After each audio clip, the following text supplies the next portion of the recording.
আচ্ছা মকর, তুমি তো বুঝতেই পারছো যে মদ এই গ্রীষ্মের মধ্যে মদ খাওয়া খুব খারাপ।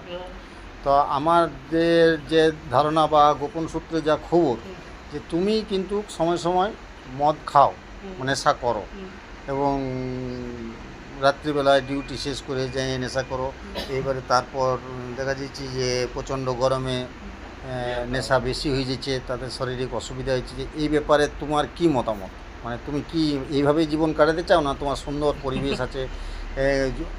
রঘুনাথপুরে শুনেছি প্রচণ্ড বড় বড় জোড় গাছের নিচে তোমার ঘর, খুব সুন্দর একটা পরিবেশ, ছোট ছোট বাচ্চা না, আছে। এই গরমকালে সেটাও তাপন বন্ধ বন্ধ। আচ্ছা, মানে গরমকালটাতে গরম তুমি যদি আর চলে খেতে যায়, চাইছো না? তো কোনো ধরনেরই তুমি কি মদ খেতে চাইছো না? মানে নেশা, এই যে বিয়ার যে না, বলে, এখন এই কিছু বডবাইজার না কি কি বলে, কিংফিশার, এখন কিচ্ছু খাবো না। এই ব্যাপারে তুমি মানে ক্লিয়ার আমাদের যদি একটু বলতে যে আর তুমি খাবে না। কোনো মতেই খাবো না এখন। মানে তুমি এটা কি ভুল বুঝেছো কিছু নাকি, যে এই জিনিসটা ঠিক নয়? মদের প্রতি মদে তাহলে ক্ষতি হচ্ছে নাকি? মানে পরিবার নষ্ট হয়ে যাচ্ছে, শুধু তুমি লও, তোমার পরিবারও নষ্ট হয়ে যেতে পারে। আচ্ছা, তো এই ব্যাপারে তুমি মানে বুঝতে পারছো এবং তুমি সবাইকে বোঝানোর চেষ্টা করছো যে দেখো এই পথে কেউ যেও না, নাকি এটাই বলতে চাইছো তুমি? তো ঠিক আছে, ঠিক আছে, আমি এইটা ব্যাপারটা দেখছি কী করা যায়।